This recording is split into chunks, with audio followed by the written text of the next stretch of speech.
Life After Prison. By Silence You. Kabanata 2241 hanggang 2250. Kung ang teleportation slip na ito ay lumabas sa merkado, tiyak na makakakuha ito ng atensyon ng maraming tao. Ang presyo na babayaran ng mga tao para dito ay hindi maisip.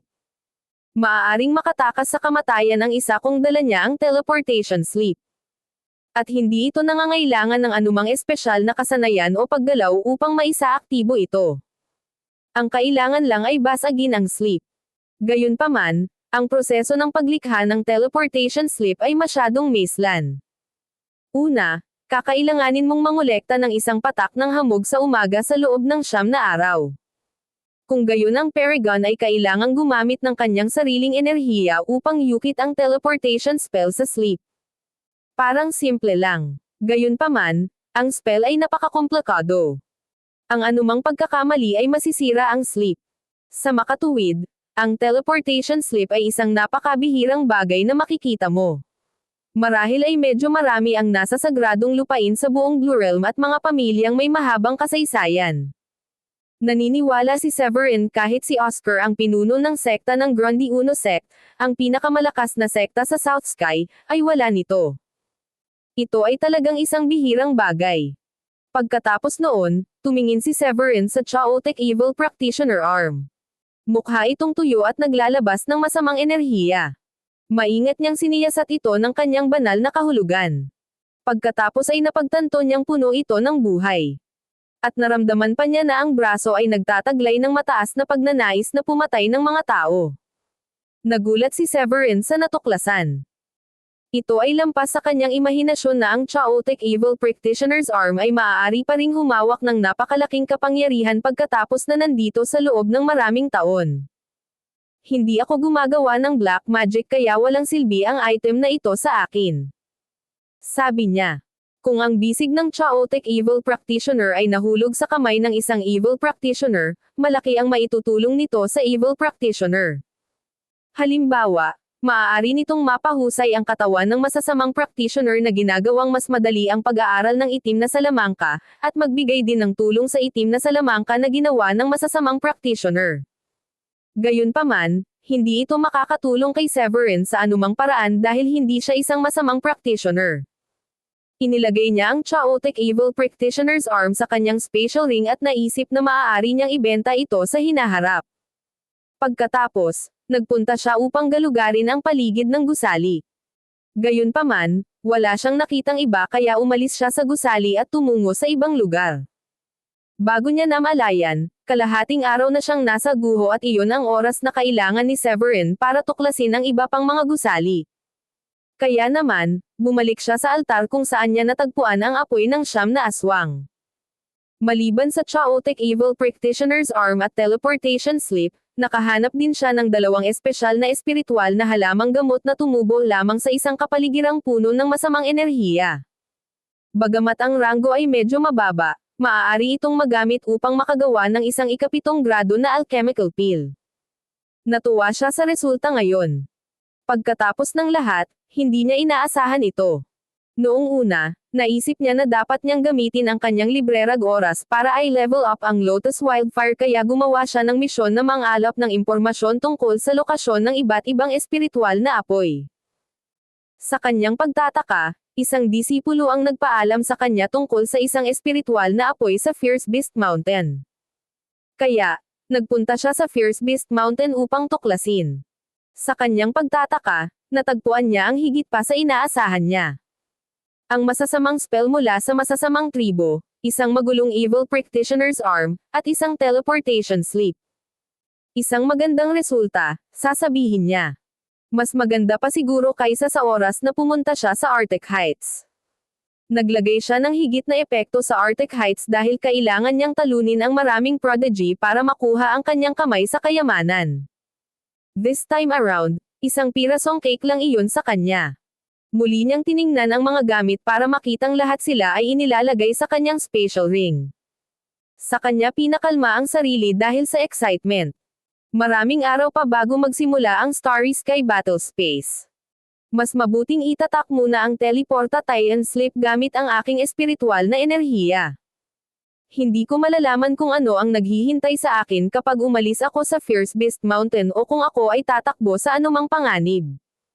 May magandang dahilan siya para mag-ingat dahil hindi niya nakalimutang pinatay niya si Sean at marami sa kanyang mga pamilya. Kung alam ng kanyang pamilya na si Severin ang pumatay, hinding-hindi nila siya pakakawalan.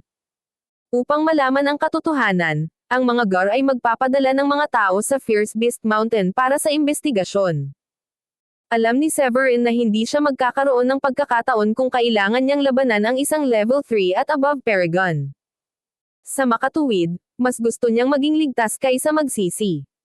Kung sinundan nga siya ng mga Gars noong umalis siya sa Fierce Beast Mountain, kahit papaano ay magagamit niya ang transportation slip para tumakbo.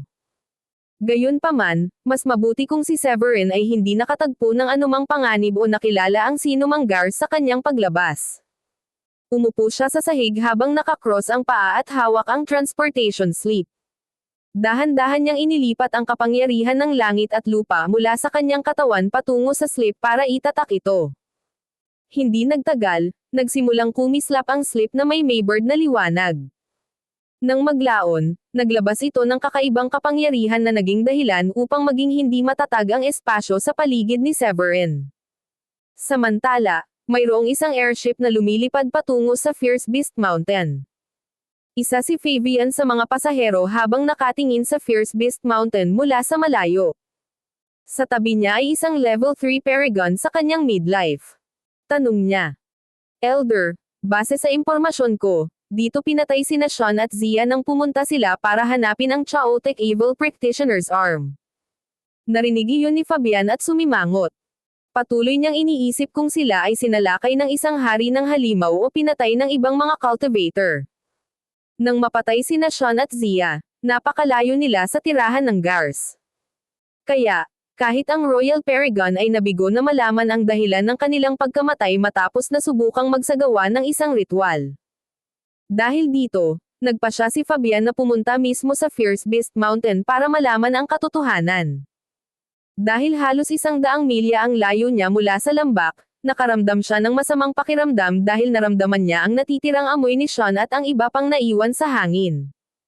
Nang ang airship ay wala pang 50 milya ang layo mula sa lambak, may natuklasan si Fabian.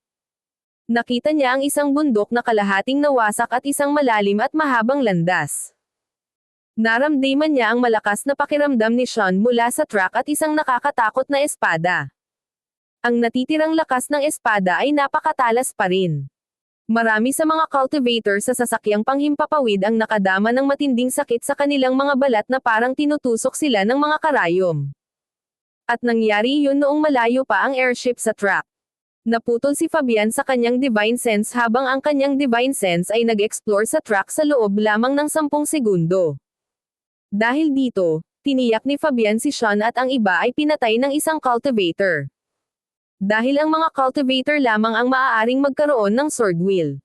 Galit na sabi niya. Sino siya? Paano niya nagawang patayin si Sean? May ideya ba siya kung sino ang ginulo niya? Sa sinabi nito, gumawa siya ng isang kilos gamit ang kanyang kamay upang pagsamasamahin ang isang misteryosong liwanag. Nagpatuloy ang liwanag para sumipsap sa natitirang amoy at hininga ni Sean at ng iba pa. Ito ay isang espesyal na kasanayan na nilikha ng mga Gars, na tinatawag na backtrack spell.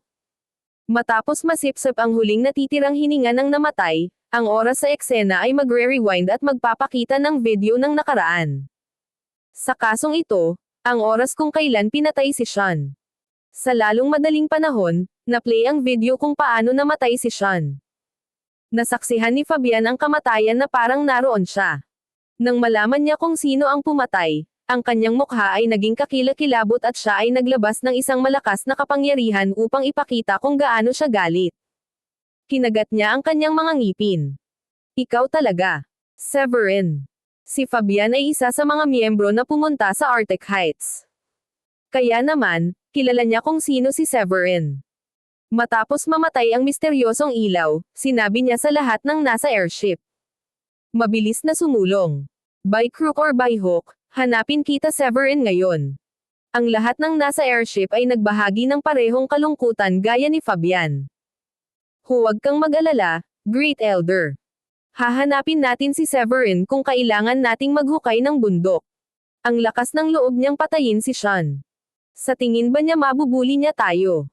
Kung hindi dumating si Oscar sa oras upang iligtas siya noong nasa Arctic Heights tayo, nagkaroon ka ng pagkakataong patayin siya noon. Ang mga guards na nakasakay sa airship ay kinasusuklaman si Severin habang pinagmumura nila si Severin ng magkasama. Nanumpa silang papatayin si Severin nang matagpuan nila ito. Sa katunayan, hindi lahat sa kanila ay nakakita kay Severin noon. Gayunpaman, lahat sila ay nakarinig tungkol sa kanya noon. Nabalian nga ni Severin ang braso ni Sean noong nasa Arctic Heights sila. Kailangang tumakbo ni Sean para sa kanyang buhay na parang duwag na aso. Sa totoo lang, normal lang sa mga miyembro mula sa iba't ibang sekta na mag-away sa isa't isa. Bagamat natalo si Sean sa laban at braso, nagpatuloy siya sa buhay. Buti na lang at saktong dumating si Oscar at walang pagpipilian si Fabian kundi pakawalan si Severin. Dahil sa pangyayaring iyon, bumaba ng kaunti ang reputasyon ng mga guards. Gayunpaman, hindi nila inaasahan na malaman na pinatay ni Severin si Sean at dalawang Paragon na elder ngayon. Ito ay isang malaking kawalan sa guards. Dapat silang maghayganti kung hindi ay tuluyan na silang magsisisi. Tumanggo si Fabian sa mga elder na iyon.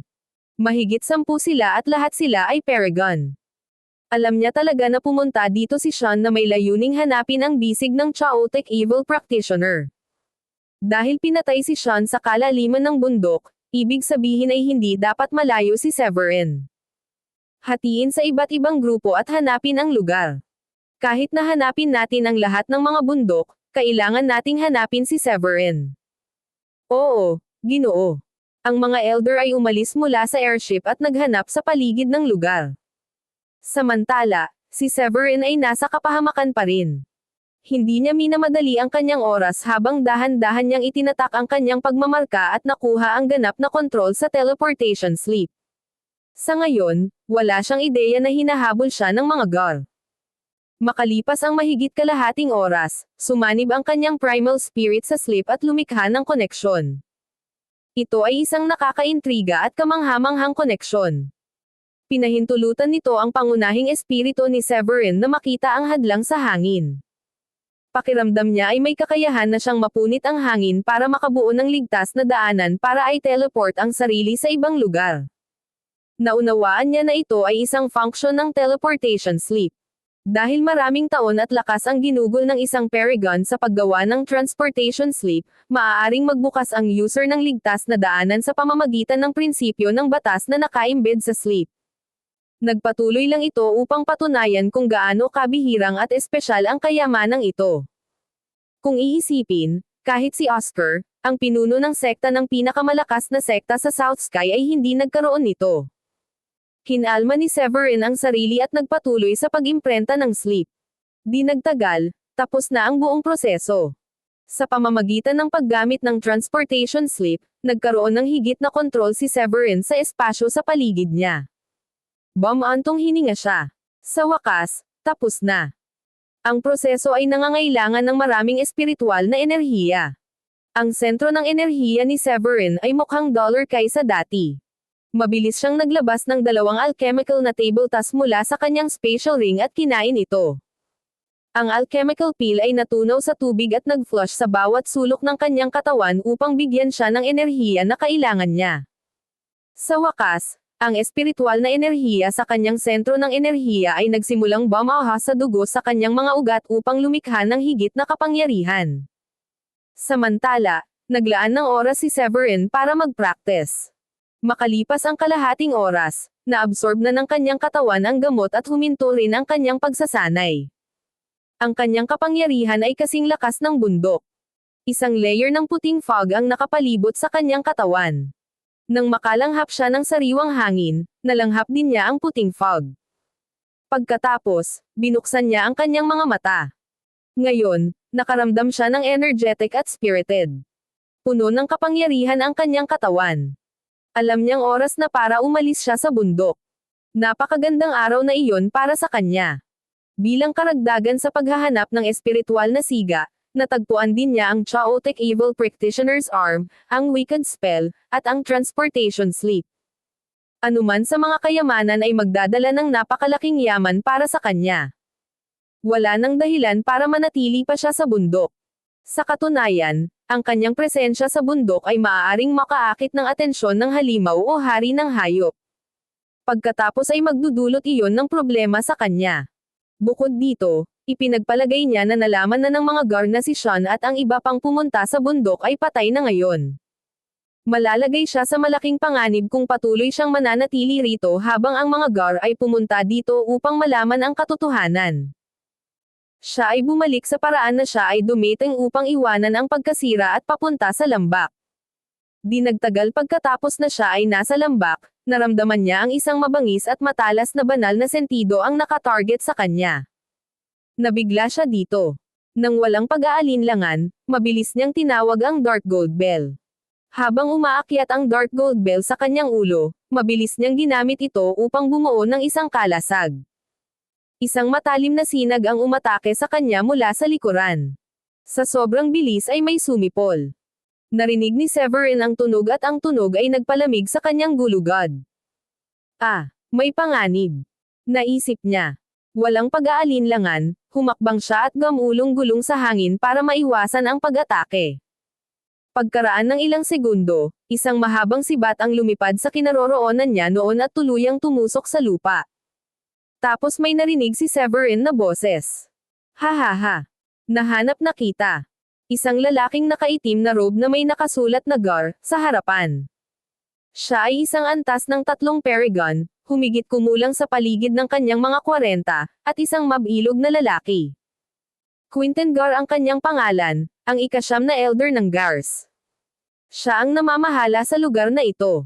Nang siya ay naghahanap sa paligid ng lambak, natagpuan niya ang bakas ni Severin at nagtungo dito nang hindi nag-aksaya ng anumang oras. Habang si Quinten ay nakahover sa ere, nagulat siya nang makitang umiwas si Severin sa kanyang pag-atake.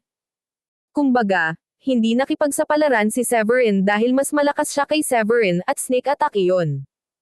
Nang maramdaman niya ang kapangyarihang taglay ni Severin, muli siyang nabigla.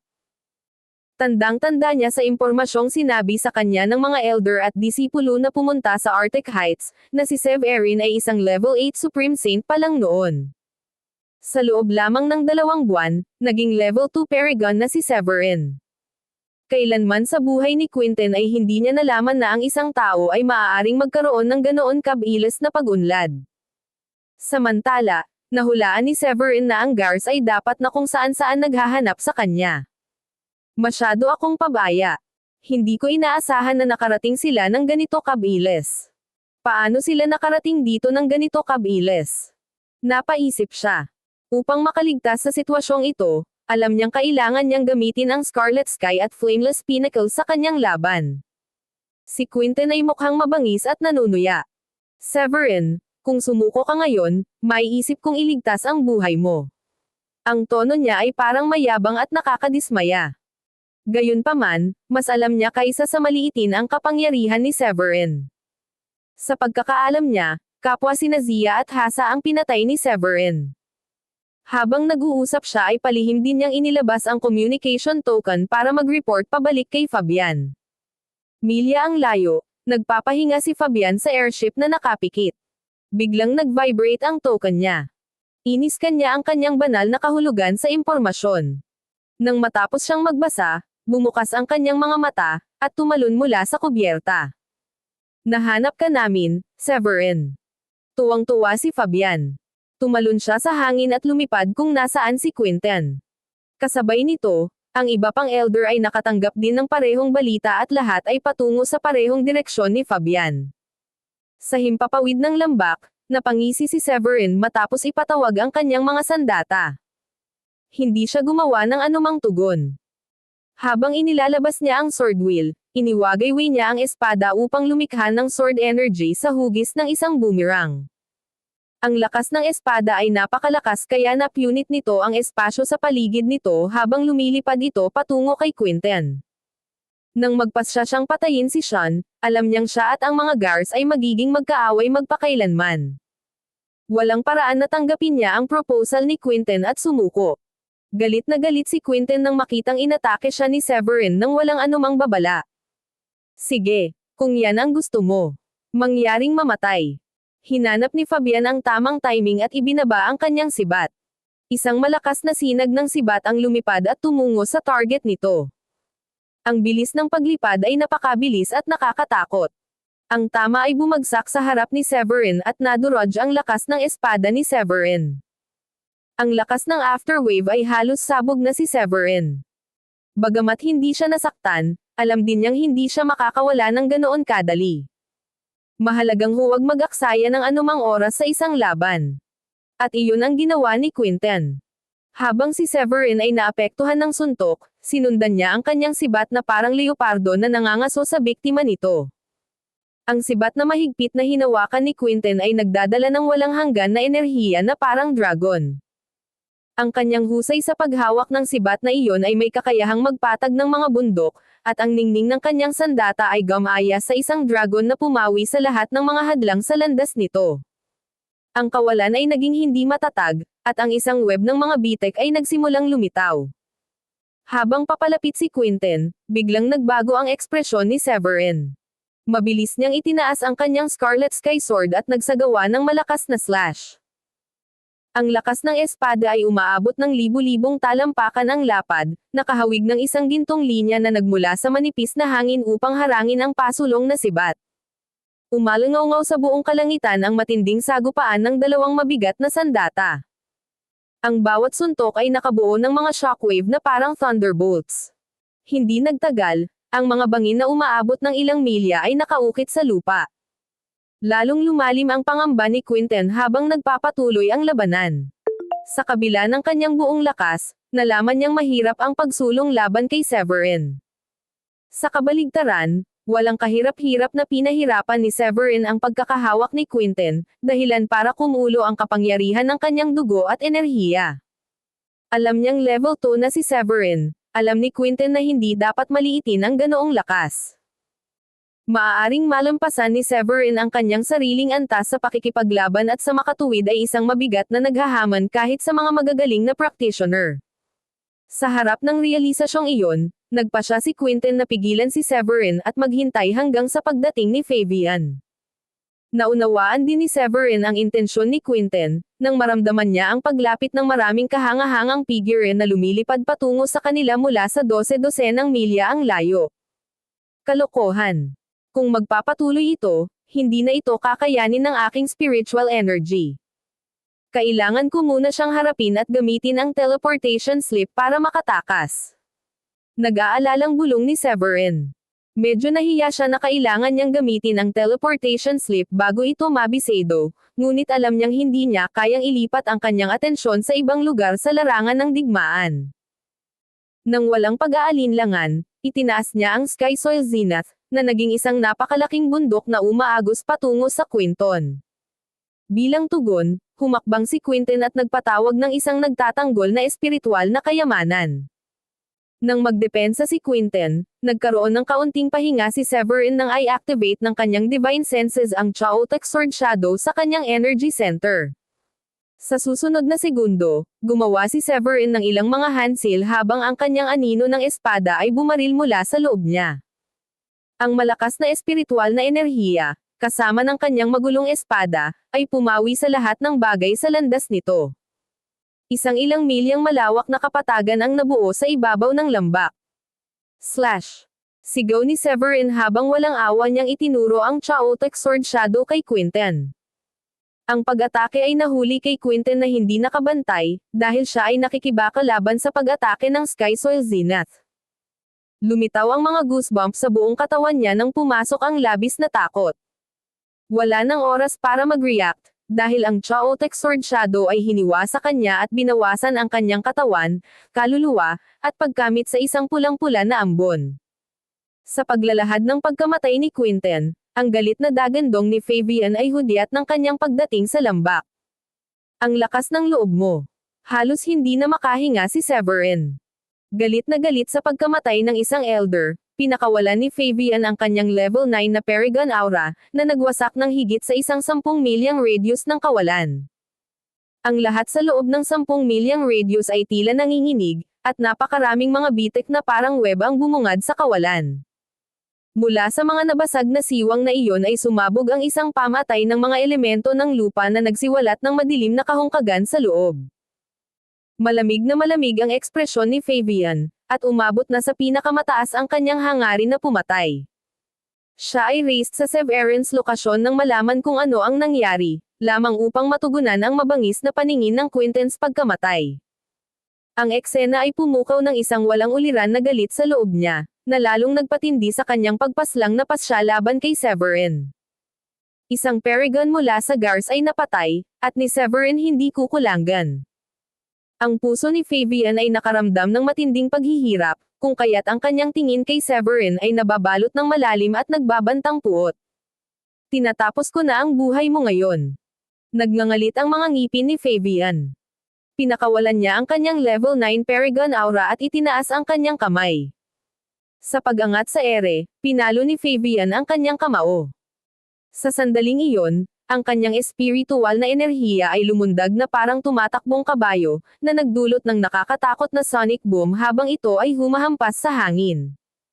Ang marahas na shockwave ay nagpadala ng alikabok at graba na nagkalat na parang darts sa lahat ng direksyon. Bago pa makapag-react si Severin, umalingaw na ang paputok na sonic boom. Ang nalalapit na krisis ay nagudyok kay Severin sa pagdadala ng napakaraming espiritual na enerhiya mula sa kanyang sentro ng enerhiya patungo sa dark gold bell na nasuspine sa itaas ng kanyang ulo. Ang kampanilya na kasing laki ng palad ay naglabas ng nakabibinging lakas na pumipigil sa nagngangalit na mga elemento sa paligid nito at naging pulbos ang mga ito. Ang enerhiya ng kampana ay lumawak palabas at mabilis na nabuo ang isang protection na kalasag sa paligid ng katawan ni Severin. Ang kinang ng kamao ni Fabian ay bumangga sa kalasag, na nagbunga ng malakas na boom. Bilang isang antas na siyam na Paragon, ang lakas ni Fabian ay higit na lumampas kay Severin, at ang isang katamtamang kalidad na espiritual na kayamanan ay tila hindi sapat upang ihinto ang pag-atake. Isang malutong na tunog ng pag-crack ang nagmula sa kampana, na malinaw na kahawig ng pag-crack ng porselana. Napansin ni Severin ang maliliit na bitik na namumuo sa kampana, na hudyat ng nalalapit nitong pagkabasag. Ang kanyang puso ay lumubog kaagad, at ang kanyang ekspresyon ay naging mataimtim. Kahit na naabot na niya ang level 2 Paragon, alam niyang hindi siya kalaban ni Fabian. Gaya ng inaasahan, ang kampana ay sumabog, at ang dating kakilakilabot na kalasag ay nawasak sa mga pira-piraso ng espiritual na liwanag. Ang resultang epekto ay nakaapekto sa pangunahing espiritu ni Severin, na humantong sa kanya upang umubo ng dugo. Sa isang iglap, ang nalalapit na pag-atake ni Fabian ay nagbigay daan kay Severin na maramdaman ang mabigat na kapangyarihang nagmumula rito. Ang paghinga ay naging isang hamon, at halos makaramdam siya ng pagkahilo. Namuo ang malamig na pawis sa buong katawan ni Severin nang maramdaman niya ang matinding kamatayan. Nang walang oras para sa pagmumuni-muni, dumistansya si Severin sa kanyang sarili at inactivate ang Sky Soil Zenith ng Wildfire. Ang isang malaking bundok pagkatapos ay pinigilan ang oras at espasyo. Ang walang tigil na pagkinang ng kamao ni Fabian ay hinarang ng Sky Soil Zenith. Lalong lumubog ang ekspresyon ni Severin nang maramdaman ang sugat sa loob niya. Laking gulat ni Fabian sa pagsigaw niya. Buhay ka pa! Nasa kalahating yugto na si Fabian mula sa pagiging isang Royal Paragon. Ang kanyang buong pangangatawan ay nahasa sa isang pambihirang antas, ang kanyang dugo ay nagtataglay ng isang ginintoang kulay, habang ang kanyang pisikal na lakas ay maaaring karibal ng isang tunay na hayop. Siya ay sapat na malakas upang basagin ang mga bundok at hatiin ang mga dagat. Si Severin, gayunpaman, ay isang level 2 Paragon lamang. Si Fabian, bilang elder ng mga Gars ay nakagawa ng matinding suntok sa mga practitioner ng ganoong kalibre rin noong nakaraan. Si Severin ay maaaring isang kababalaghan mula sa Grundy Uno sect na maaaring lumampas sa mga antas laban sa mas malalakas na kalaban, ngunit ang pinakamaraming magagawa niya ay sa paligid ng level 3 Paragon. Kaya naman isang tunay na sorpresa na nagawa ni Severin ang pananakit ni Fabian.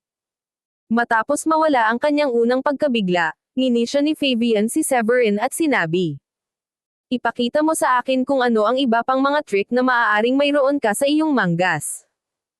Kung wala ang proteksyon ng kanyang nagtatanggol na espiritual na kayamanan, si Severin ay para kay Fabian walang iba kundi isang surot na maaaring durugan ng sobrang lakas. Kasabay nito, nakipagbuno si Severin sa muntik ng nakakamatay na welga ni Fabian. Habang nakaiwas siya sa isang nakamamatay na suntok, napatunayang napakabigat ng pagsubok. Ang kanyang buong katawan ay parang inilagay sa ilalim ng bigat ng isang bundok. Sumasakit ang kanyang mga kalamnan, masakit ang kanyang mga buto, at ang kanyang mga panloob na organo ay tila nawala sa lugar, at ang dugo ay umaagos mula sa kanyang bibig.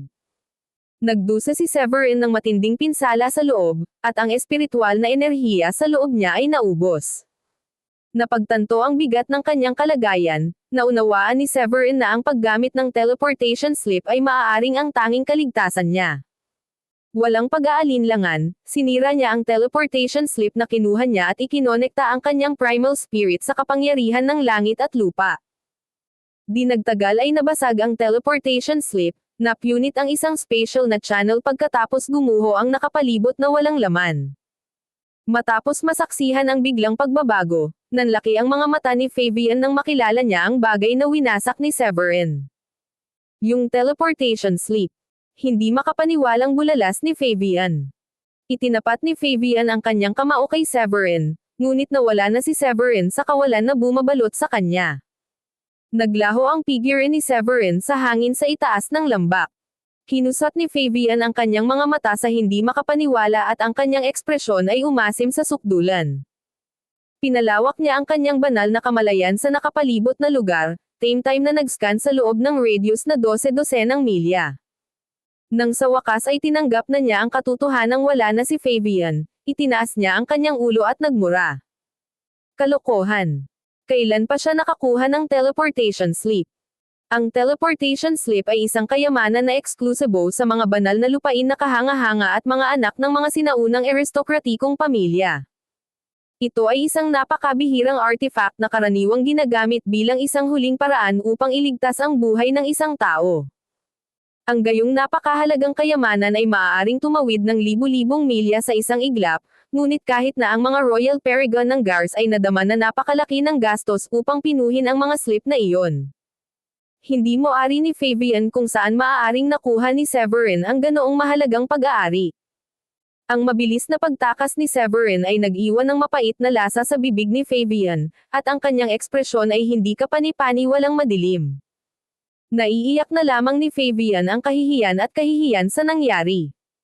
Na ang isang estimado na level 9 Paragon ay pinayagan ang isang level 2 Paragon na makalusot sa kanyang mga daliri ay tiyak na magreresulta sa kanyang pangungutya pagkatapos na iulat ang insidente. Sa sandaling iyon, sa wakas ay dumating ang ibang mga elder ng Gar. Isang level 5 Paragon ang nag-scan sa patayan at lumapit kay Fabian. Nagawa mo bang patayin si Severin, Great Elder? Ang pagbanggit lang ng pangalan ni Severin ay parang isang maalab na sampal sa mukha ni Fabian. Siya ay tumugon sa isang malamig na senggal at hindi nag-alok ng karagdagang paliwanag. Nang madama ang sama ng loob ni Fabian, ang mga nakapaligid na elder ay umiwas sa pagpindot para sa karagdagang impormasyon. Sa isang tahimik na kapatagan na may kalayuan, may kakaibang nangyari habang libu-libong thunderbolt ang bumalatay sa kalangitan.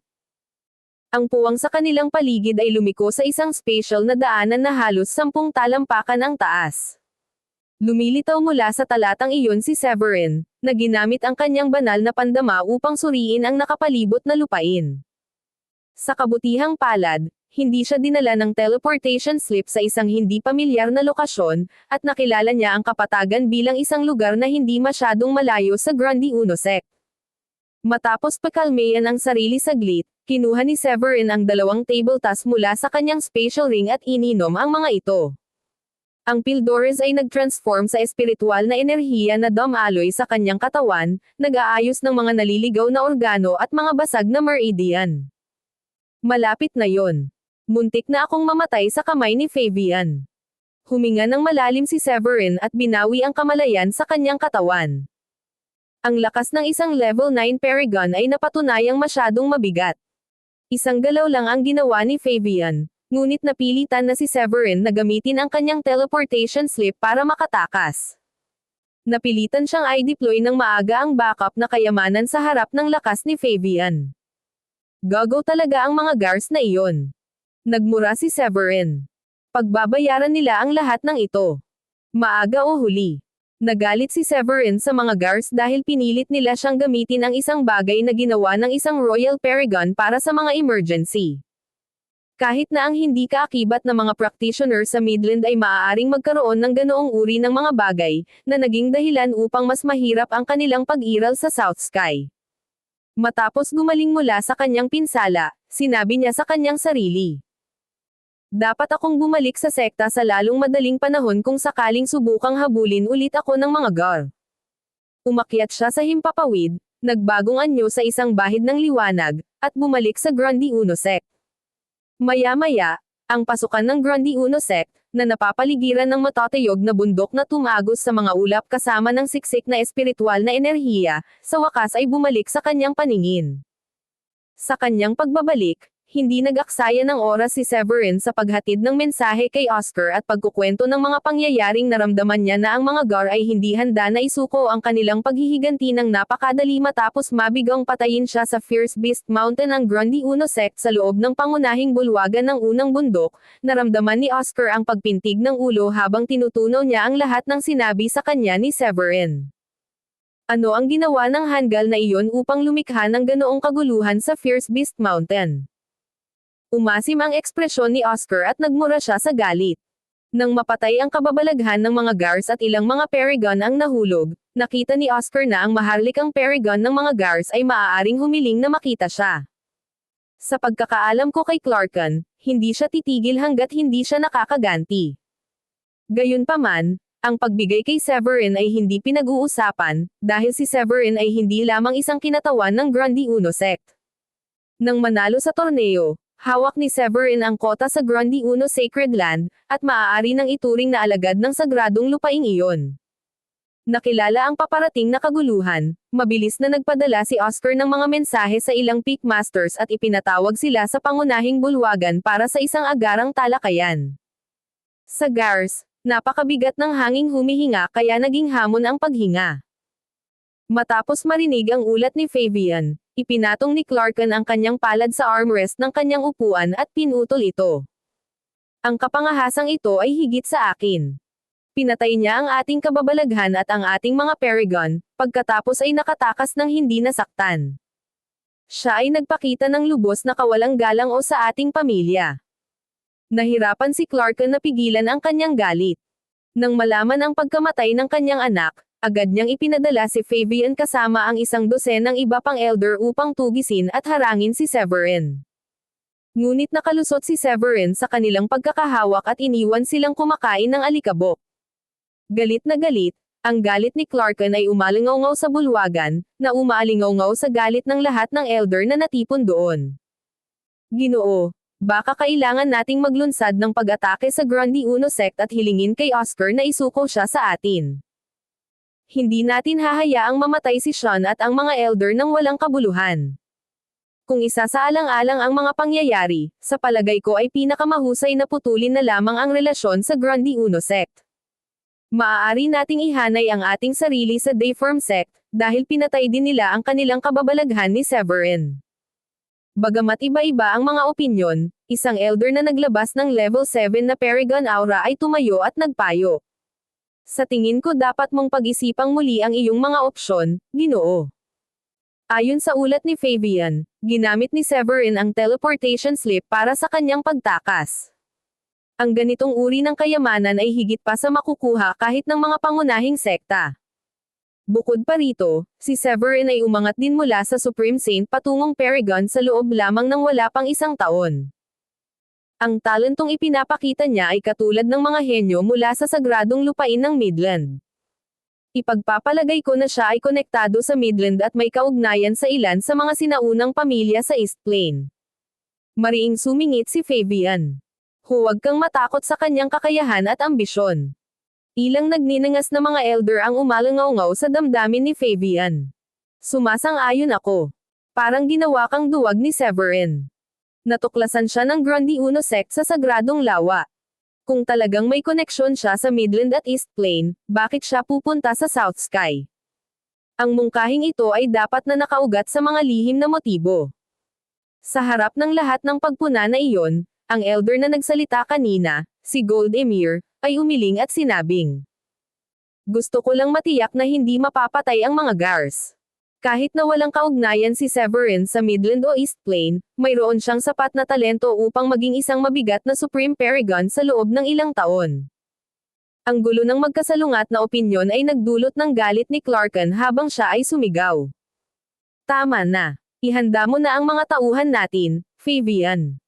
Bibisita ako sa Grundy Uno sect.